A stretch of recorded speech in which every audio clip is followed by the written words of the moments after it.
The Ghost in the Photo Album. An archivist's quiet life is shattered when she finds an old photo of her supposedly deceased father, alive and well, in a collection of her client's family pictures. The first time I saw the picture was a Tuesday in early spring, a day like any other. I was at work, sitting in my little office with the door propped open, the air smelling faintly of old paper and dust.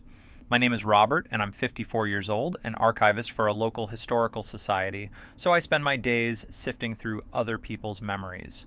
This client's collection was a big one, a huge trunk full of old boxes from a family that had been in the area forever. I had a box of photos on my desk, just loose snapshots from the 1970s and 80s, fading color prints.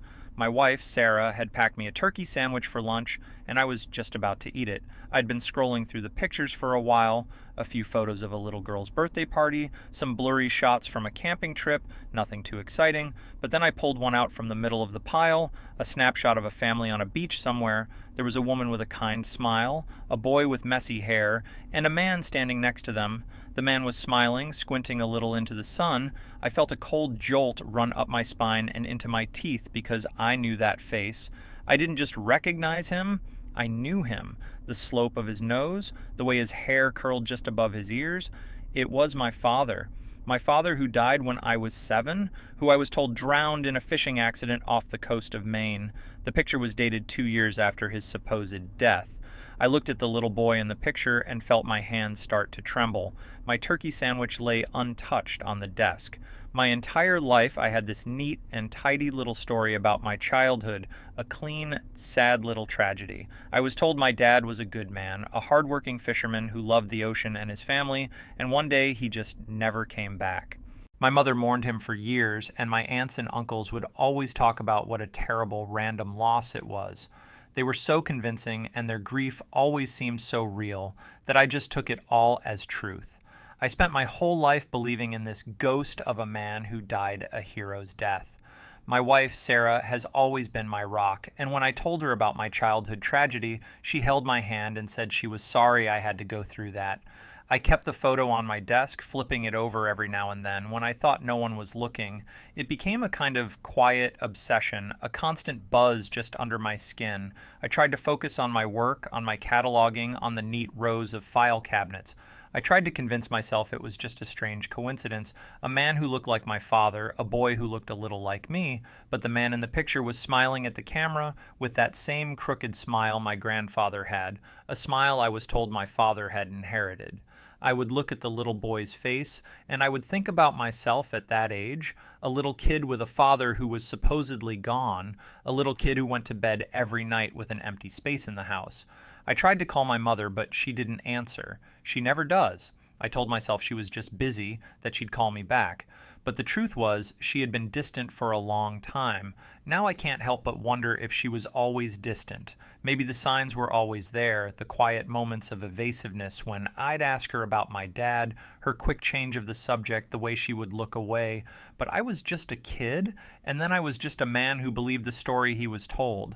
The photograph was just a picture, a piece of paper, but it was already starting to feel like a weight. My mother was always this rock, this foundation of grief and resilience. At least that's what I told myself. She's the kind of woman who never complained, who just got on with things, especially after my dad died. When I finally got her on the phone, I didn't beat around the bush. I just asked her straight up if she knew anything about a family named Sterling in a town called Westbrook. The line went silent, a heavy, thick kind of silence that made the small sounds of my breathing feel deafening. I could hear her inhale sharply, a little gasp like I'd just punched her in the stomach. She finally just said, no, she didn't know anyone by that name, and that I must have me mixed up with someone else. Her voice was flat, too calm, and it was a voice I had never heard her use before, not in all my life. I tried to push her, to ask her about the picture, to tell her that I had proof, but she just shut down. She said she was busy and that she had to go, and then she hung up on me. That's when the first real crack appeared in my world. The idea that she would lie to me, that she would be hiding something like this, it just felt impossible, like the floor had just dropped out from under my feet. My mother, my grieving mother, the woman who had carried that pain with her for a lifetime, was a liar. I started to look at all my childhood memories differently through this new, ugly lens. the little things I'd always dismissed, the way she would get tense if anyone brought up the details of his death, the way she never wanted to talk about him. I began to wonder if her grief wasn't for a husband she'd lost, but for a life she'd lost, a life she'd had to leave behind. I started doubting everything she ever told me, everything my aunts and uncles had said too. I began to doubt my own memories. The few hazy ones I had of him before he disappeared, that's when I finally admitted to myself that this wasn't just a coincidence. It was something real and ugly, and it was happening to me. I tried to shake it off, to tell myself that my mother was old, and maybe she just didn't remember. I told myself that the name Sterling wasn't all that uncommon, that there could be families with that name all over the country. I wanted to believe the simple, clean story, the one where my father was a hero and my mother was a widow who did her best. I wanted to go back to being Robert, the archivist who just dealt with other people's memories, not his own complicated mess, but the picture on my desk, that one little photograph, just wouldn't let me. Every time I looked at it, I saw that familiar crooked smile that was a mirror of my own. I saw the little boy who looked so much like a smaller version of me. So I went back to the old records, to the archive of local newspapers from that time, trying to find anything about a death, anything at all. My wife Sarah saw the way I was acting, and she tried to talk to me about it. She asked me what was wrong, and I just told her I was working on a difficult collection. I couldn't bring myself to tell her what I'd found, not yet. I was still holding on to the idea that it was all a misunderstanding, a cruel coincidence. She knew me well enough to know that wasn't true. She just started giving me this quiet, watchful look, the kind that says, "I know you're not telling me something, but I'll let you have your space." My mother still wasn't returning my calls. I left her a few more voicemails, trying to sound normal, asking about her cat or how the garden was doing. I felt this intense, misplaced guilt, like I was the one who was doing something wrong, like I was the one who was being dishonest. I kept asking myself if I was going crazy, if I was just inventing a conspiracy where there wasn't one. The picture was my only evidence, a single silent piece of paper against a whole lifetime of stories and memories. I couldn't shake the feeling that I was going to find something, so I went to the state archives. I decided to spend my weekend digging through old microfiche records. I was looking for anything about a fishing boat sinking, anything about a missing person from that period, but I found nothing. There was no record of a Robert Sterling dying in any kind of fishing accident off the coast of Maine. No news stories, no police reports, nothing. I spent hours and hours scrolling through those grainy screens until my eyes were burning and my head was pounding. All the official records just ended with his last tax filing, a clean break from reality. The story that everyone told me, the story I had lived with my whole life, simply didn't exist in any official capacity. The only thing that existed was the man in the photograph, the man who was alive and smiling 2 years after he was supposed to be dead. I realized the family in the photo was the family of the client whose collection I was working on. I knew their name was Sterling, and I knew they had lived in Westbrook. I pulled up the client's file again and saw the little note I had made.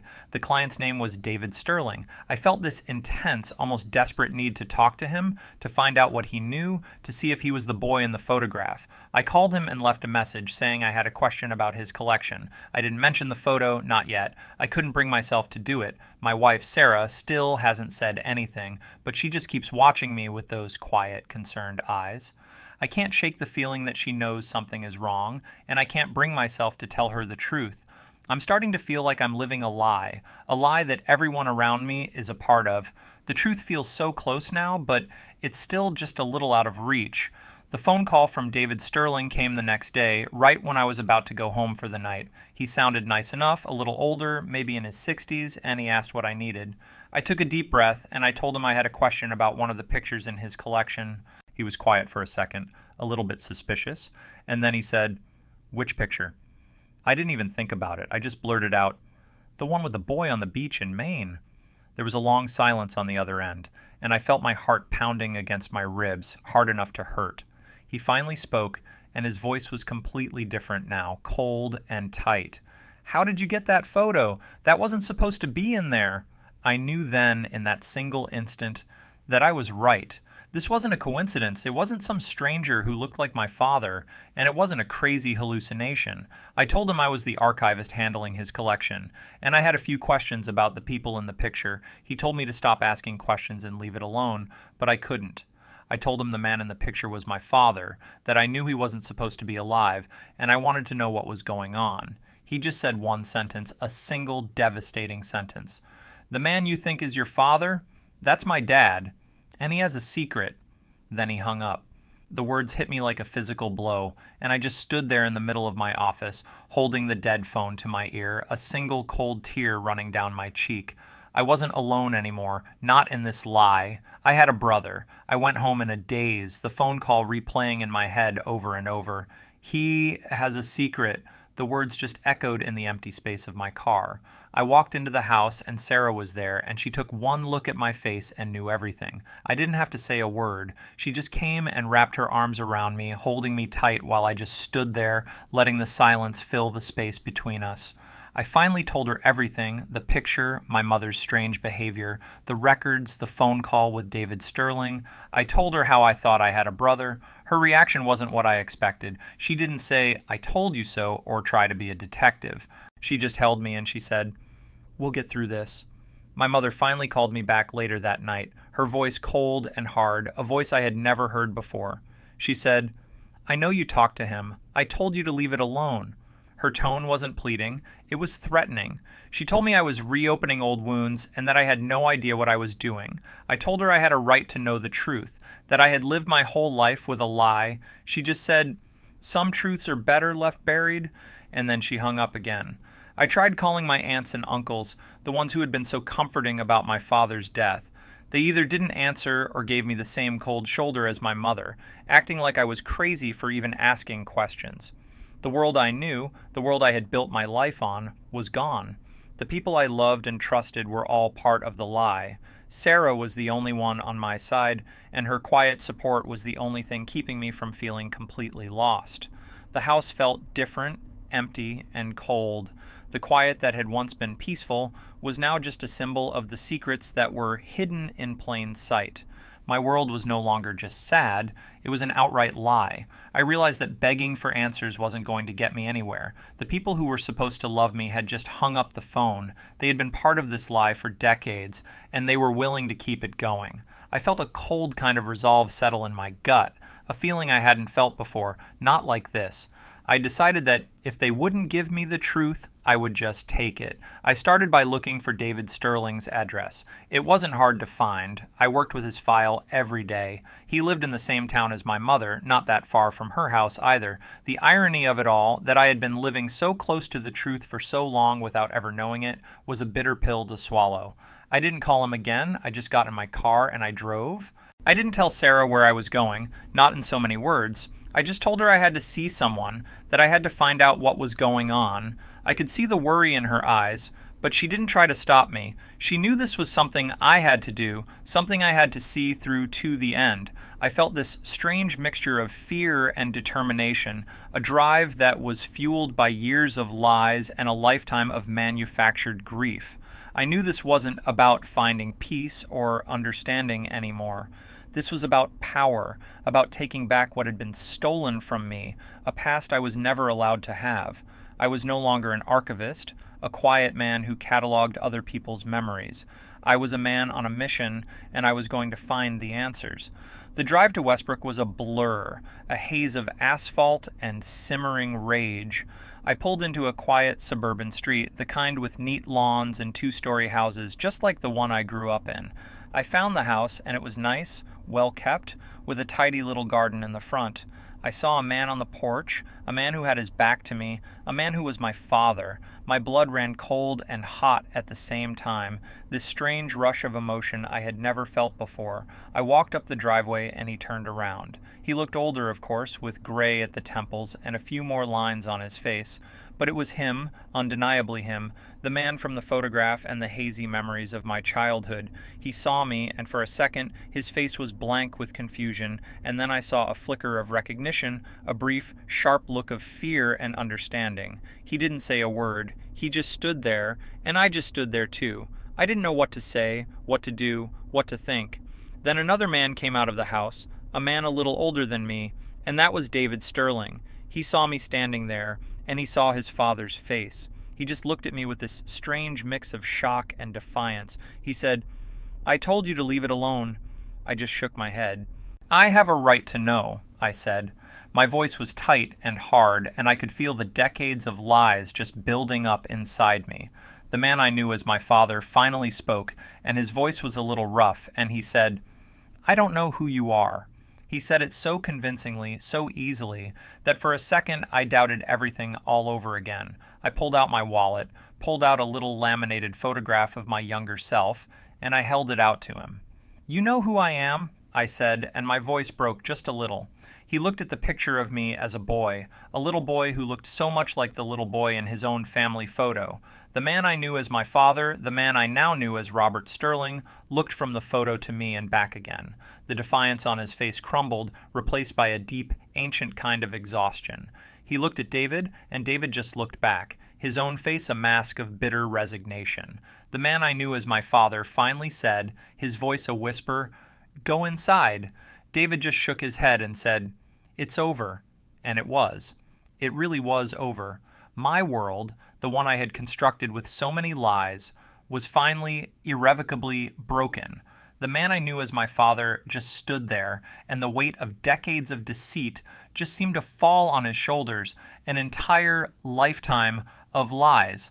I didn't want to know the why anymore. I didn't want a reason, an excuse, a sad story about how he had to do it. All I wanted was for it to be over, for the truth to be out in the open, for the lie to finally be dead. I looked at the man who was my father, the man who had been dead to me for my entire life, and I just said, I know who you are. I know what you did. The words felt so small, but they were the only ones that mattered. I turned and walked away.